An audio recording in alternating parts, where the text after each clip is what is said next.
Lunedì 4 dicembre, Santa Barbara di Nicomedia. È il 338° giorno dall'inizio dell'anno, ne mancano 27 al termine. Il sole sorge alle 7:33 e tramonta alle 16:28. La luna si leva alle 23:23 e tramonta alle 12:45.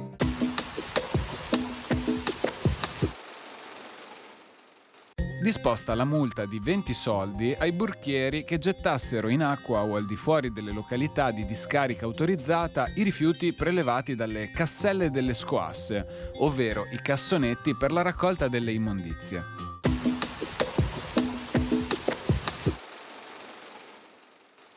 Le previsioni per domani. Giornata all'insegna delle precipitazioni, nevose sui monti fino al mattino, con pioggia mista a neve su pedemontana e zone limitrofe. Temperature in calo rispetto al giorno precedente.